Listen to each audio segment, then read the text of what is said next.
Assalamualaikum, salam hormat, salam Ramadan. Saya Pak Kunara. Jadi pada hari ini saya nak berkongsi sedikit mengenai seorang tokoh pemedang ataupun guru pedang, daripada Itali. Aliran beliau dikenali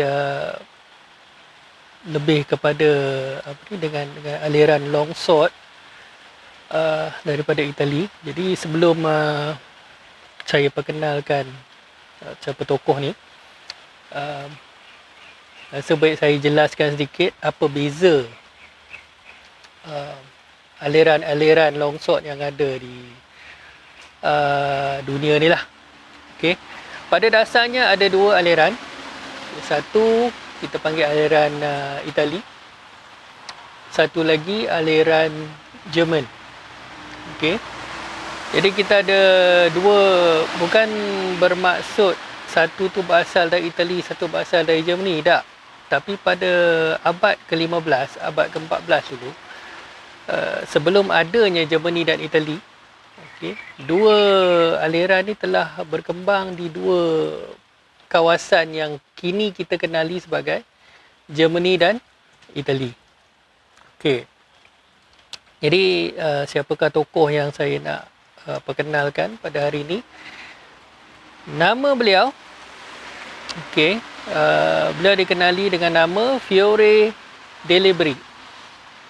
Fiore De Liberi dikatakan lahir tahun 1340-an, meninggal pada tahun 1420-an. Dan kini apa yang kita tahu mengenai seni pedang beliau boleh dikaji melalui 4 buah manuskrip yang masih ada, yang telah ditulis sekitar 1408-1410. Di antaranya manuskrip Pisani d'Ossi ataupun Novati, manuskrip Florius ataupun juga dikenali dengan nama manuskrip Paris, MS Latin 11269.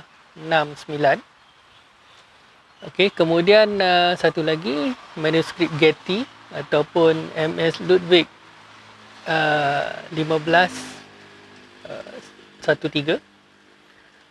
Dan satu lagi yang agak kerap dirujuk ialah manuskrip Morgan ataupun MS M383. Yang paling kerap dirujuk ialah Getty dan Morgan lah. So Fiore lepas beliau meninggal 1420 tu, seni beliau tidak diteruskan oleh mana-mana anak murid beliau. Tidak yang setakat yang kita tahulah, tak ada. Tapi pada tahun 1480-an ada seorang guru pedang ni, dikenali dengan nama Filippo di Vadi ataupun Vadi, telah menulis manuskrip beliau, yang mana kebanyakan teknik beliau ataupun separuh daripada manuskrip tu adalah boleh dikatakan ringkasan daripada manuskrip Fiore tadi. Manuskrip Fiore ini juga dikenali dengan nama Fior di Battaglia ataupun Flower of Battle. Jadi Flower of Battle ni merupakan tradisi permainan pedang Itali pada abad ke-15. Bukan pedang semata-mata. Dia ada juga beberapa senjata yang lain ataupun seni yang lain.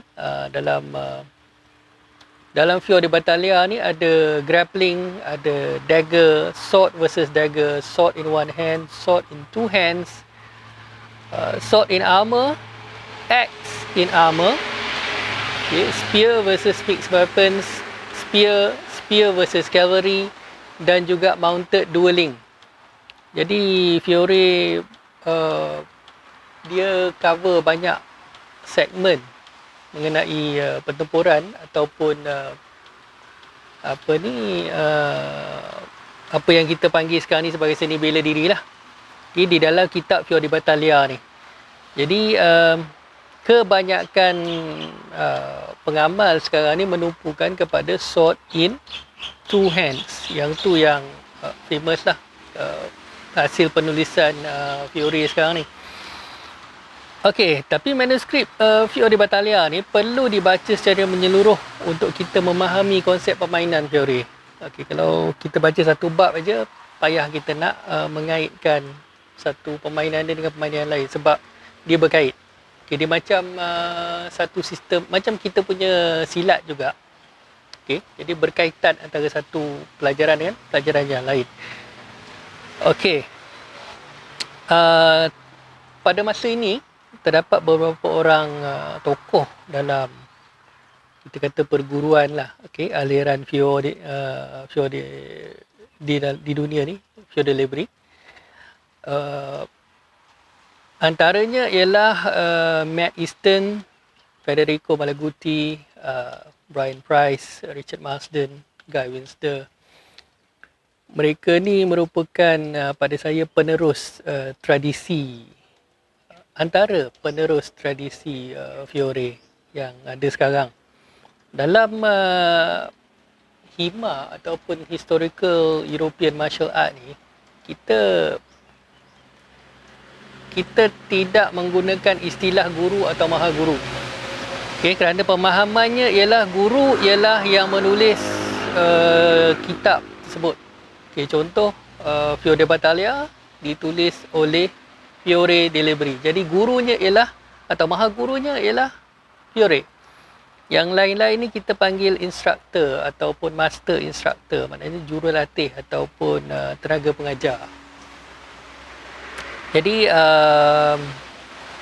yang tu satu konsep yang kita kena faham lah. Kita tak ada istilah guru, maha guru dalam sistem European ni. Jadi mereka menghormati guru-guru tua ni, guru-guru lama ni, abad ke-15, abad ke-16, abad ke-14 ni, dengan tidak menggunakan gelaran guru tersebut. Okey, jadi walaupun aliran ilmu tu secara fizikalnya telah terputus, tapi tidak bermakna ilmu tu terputus sebab adanya kitab-kitab tadi. Okey, so dari segi kitab ni, okey, sistem yang diamalkan sekarang ni telah dikaji semula dan dihidupkan semula lebih kurang dalam 20 tahun yang lalu, okay, oleh nama-nama, antaranya nama-nama yang saya sebut tadi lah. Itu antara pengasas-pengasas ilmu apa yang menghidupkan semula ilmu Fiore ni.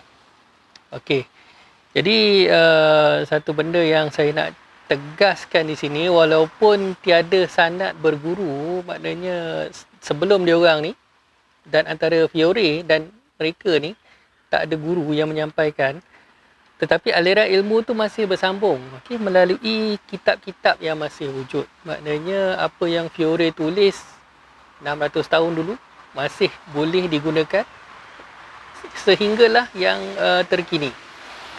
Jadi kita boleh anggap kitab atau manuskrip Fiore Battaglia ni sebagai apa yang setengah mungkin akan kata sebagai kitab matan. Kitab matan yang ditulis oleh Fiore de Libri. Okey. Jadi buku-buku karangan tokoh-tokoh Fiore masa kini, okay, Dr. Price, Dr. Windsor, Chichester dan sebagainya, yang tu boleh dianggap sebagai syarah kepada matan Fiore Battaglia tadi. Okey, dan guru-guru ni ataupun jurulatih-jurulatih ni juga mereka menunjukkan kaedah permainan yang ditulis dalam matan tadi ni secara praktikal, secara fizikal. Mereka mengkaji dan membuat kelas, okey, untuk berlatih sistem yang telah diasaskan oleh Fiore de Libri 600 tahun yang lalu. Contoh salah satu kitab syarah ni ialah ni. Okey. Kitab ni ditulis oleh kitab buku ni ditulis oleh Dr. Brian Price, salah seorang yang saya sebut tadi. Beliau merupakan salah seorang pengasas Sekolah St. George ataupun The School of St. George di US, okay, yang menumpukan kepada sistem Fiore Delivery ataupun dalam permainan pedang mereka Sword in Two Hands menumpukan kepada sistem Fiore. Jadi ini adalah ibarat kitab syarah. Okay. Dan siapa-siapa yang merujuk kepada video-video di internet tanpa membaca ataupun merujuk kepada kitab matan, okay, contoh yang ni, okay, ni manuskrip salinan, manuskrip yang asal, 4 versi ada dalam ni, okay, hasil kompilasi oleh Michael Chichester. Siapa yang sekadar mengikut video dan cuba buat apa yang ditunjukkan dalam video tu, yang tu sebenarnya lebih kepada merujuk kepada rujukan bertaraf hasiah ataupun footnote semata-mata kepada matan Fior di Batalha ni. Okey. Maknanya kalau kita nak belajar berpedang ni, carilah guru yang faham apa yang cuba disampaikan oleh Fiore. Bukannya kita gunakan media sosial, YouTube dan sebagainya, dan kita kata, oh, saya dah pandai. Ataupun, oh, kita tak perlukan guru sebab video ada. Itu konsep yang salah, konsep yang tak betul. Jadi di Malaysia ni, walaupun hima ni merupakan satu seni yang jarang dapat dipelajari, ada beberapa pihak yang sedang mengusahakannya. Okey, tapi yang saya tahu yang ada sekarang ni lebih kepada sistem Jerman tadi ataupun berasaskan Lichtenauer, Mayer dan sebagainya. Yang mengajar sistem Fiore setakat ni saya masih belum berjumpa di Malaysia. Untuk nak tahu lebih lanjut mengenai European longsword, saya tak kata saya paling hebat, paling pandai, tapi kalau aliran Fiore ni, kita yang ada rujukan dan pengalaman yang paling tepat lah dalam bidang ni. Jadi sehingga video yang akan datang, insyaAllah, dengan itu saya tangguh dulu dengan Assalamualaikum dan salam hormat.